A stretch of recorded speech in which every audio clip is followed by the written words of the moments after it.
Hey friends, it's producer guy Phil, and we are here with some more NHL 20 content. First off, how are you today? I hope everyone is doing well, enjoying, well for me anyway, this nice day outside, which means I should probably be outside, but you know what? Why go outside when hockey started, preseason started, and there's NHL videos to film? Man, come on, let's get at her, pitter patter, you know? And yeah, we're not used to starting at, this screen here, but you know what? Today we're gonna do it because we're doing the brand new series idea called Past vs. Present. And today, basically, we're going to be taking teams from the past and teams from the present now and putting them against each other. I don't know why I had to explain that because I think it's a fairly straightforward concept, but nevertheless, here we are. And today it's gonna be a little bit interesting because you're gonna be wondering, hey, technically that's not true, but is true? And yeah, we're going to be seeing if the modern day Colorado Avalanche can defeat the prior Quebec Nordiques in a 7-game series.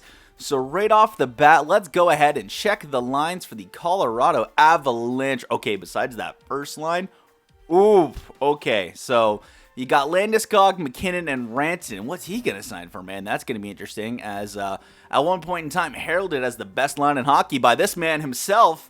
And second line got Tyson Jost, Nazem Kadri. I hope you have so much success in Colorado, man. I miss you already. And Andre Burakovsky, and then Jonas Donskor, JT Comfort, and Colin Wilson. This looks like it could be a heck of a line in itself. Like, this looks like it could be something. And then Matt Nieto, Pierre-Edouard Bellemare, and Matt Calvert. That's, you know what? That's a good little line there. Like, that's, you know what? This is a solid, like, up front so far. And then Samuel Girard, Eric Johnson, Nikita Zadorov, Cale Makar. I love this kid, dude. I freaking love Cale Makar, man. And Ian Cole and Kyle Kinnanen in the pipes, if I can actually click the right menu. Philip Grubauer, and oh my goodness, Colorado better pray they don't go into backup mode, because oof, that is certainly something. So up front, not a bad top six, but if you compare it to the Quebec Nordiques, man, that's a little. I don't want Gary Vault. Like, what are you talking about? There we go. Sorry, my bad. Misclicked. Hartford is still a thing. It's gonna be Hartford. Don't worry, I've already talked to the powers that be. Funny story. I'll get into a little later. Quebec. All right, let's check out their lines. And this might not even be close. What?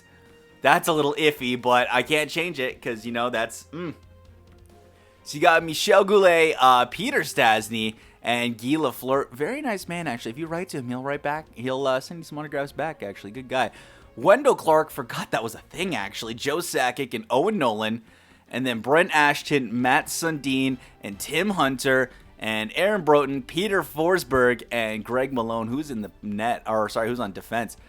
Tommy Albelin? I think it was a little bit before my time.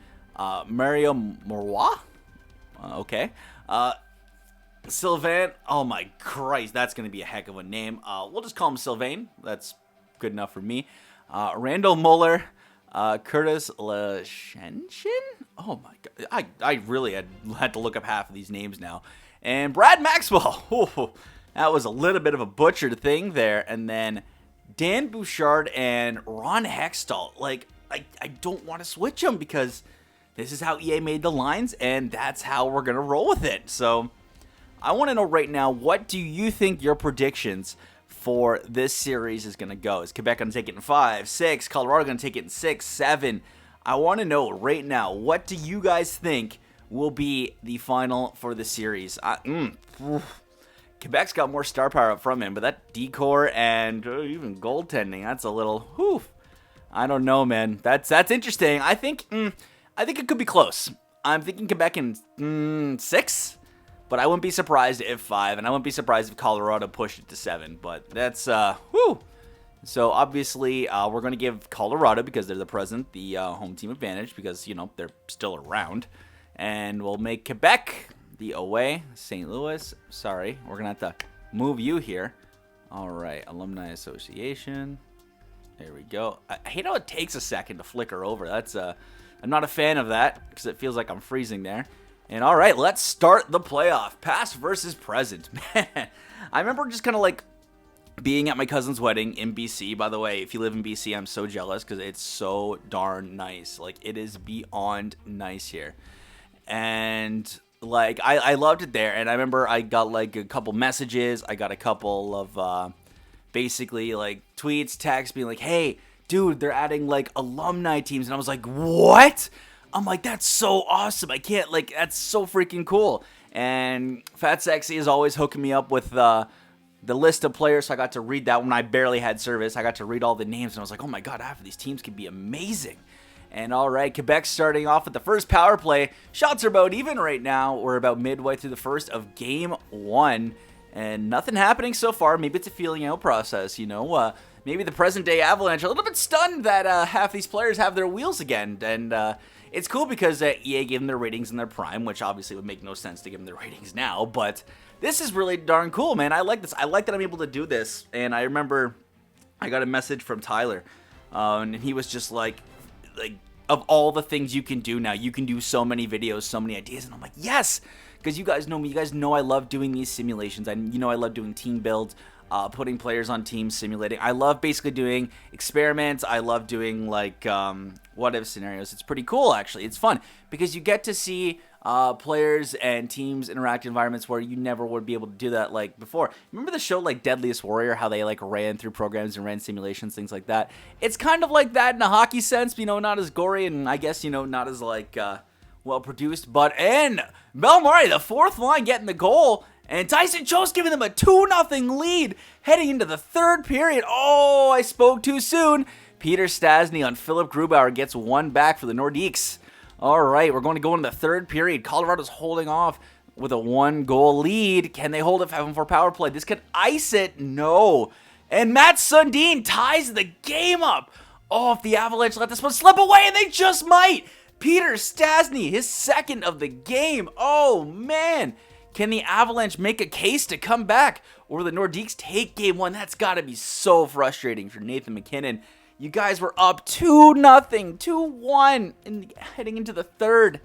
And oh, you just let them walk all right in. All right, so the Nordiques take game 1. But yeah, back to what I was saying, like Deadliest Warrior was like a show, and I like that kind of idea of simming things from different eras, things like that. And it was so freaking cool. And I'm glad I'm able to do this now with NHL. And let's get going to game 2. All right, so Colorado's now down 1-0, or down 0-1 in the series. Now they're currently out shooting the Nordiques. All right, so maybe they're trying to get some energy, get some momentum back. They don't like the taste of how that game ended. And oh, Wendell Clark, a couple of former Leafs, Clark and Sundin now putting up goals in consecutive games. And it's gonna be looks like 1-0 into the first intermission here. Shots are 11-9. All right, but 1-0 for the Nordiques. Let's keep heading on in. Excuse me. All right. 1-0, time winding down. Okay, we're approaching the midway mark of the second period. All right, shots are relatively, the distance is pretty much the same, 17-13. Colorado's got to get something going, man. There's been no penalties. Guy Lafleur is going to give the Nordiques a 2-0 lead. And now the Nordiques are out shooting the Avalanche. Oh my goodness. Look at that right from the circle, eh? Basically like Ovi's office right there. Guy Lafleur. Le Blanc Démon. I don't know if that's how you say it. It's probably really bad. I probably butchered. I'm going to get yelled at in French. All right. Let's go into the third period. Can Colorado at least make a case for a game here? Or are they going to go down 2-0 heading back to Quebec? Oh, no. All right. 10 minutes to go in the third period. Quebec is now heavily out shooting the Avalanche. Basically out shooting them by 10 shots right now. And if Colorado's got to do something, they're going to make it now. And they made their move right now. Tyson Joseman, he's giving that team some life. But unfortunately, just not enough time was remaining. And Quebec now is taking a 2-0 series lead heading back to their barn. All right. Peter Stastny looks like he's the leading point getter for the Nordiques with 2 goals and 2 assists for a grand total of 4 points. Pitter patter, let's go. Heading back to Quebec.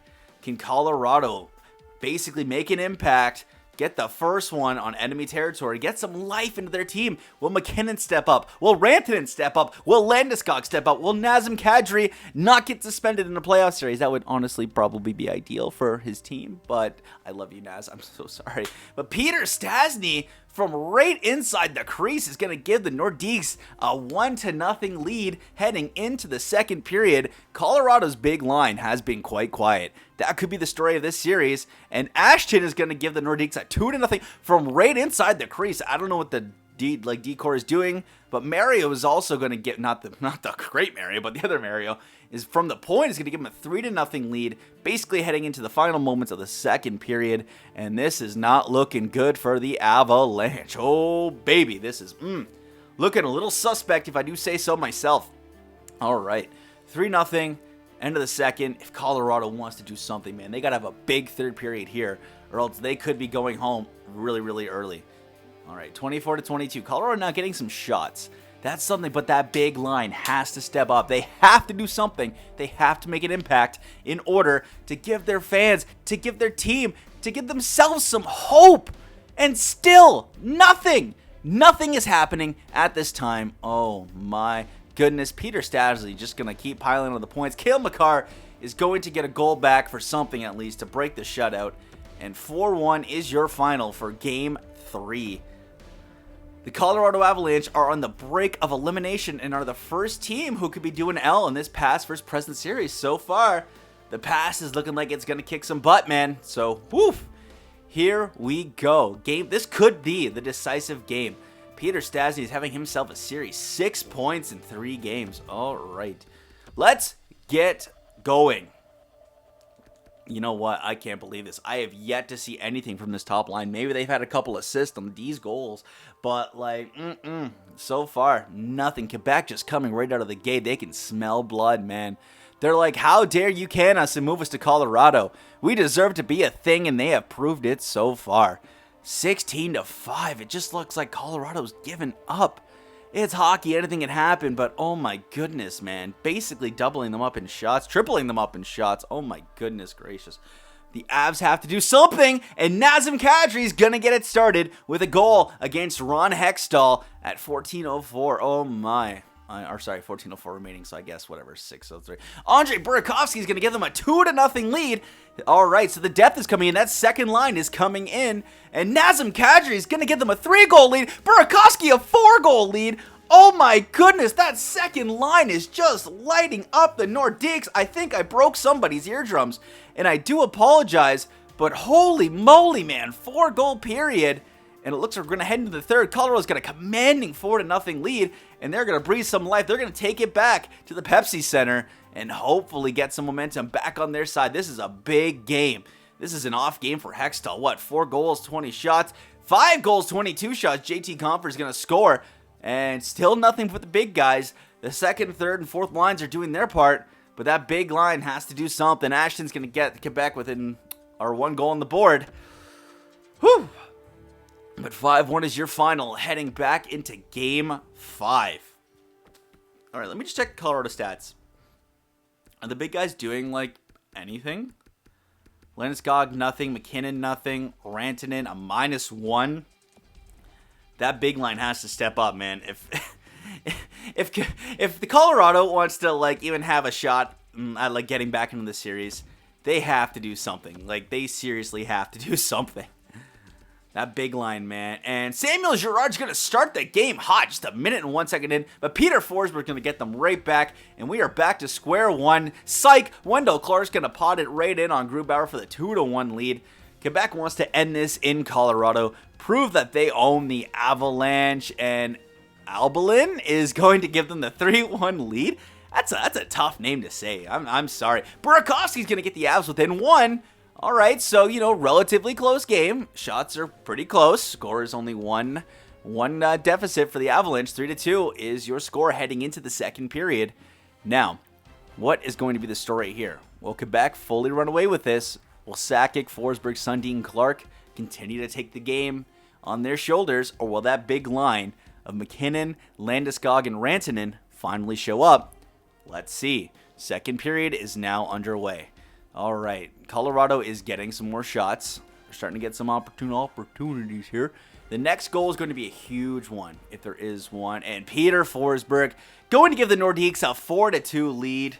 Oh, I'm not saying this is so, but and Wendell Clark with the potential dagger. And if that wasn't the dagger, And Matt Sundin, all the guys I had just said, are putting the game on their backs and taking this one to the end of the road. 6-2, heading to the third period of Game 5.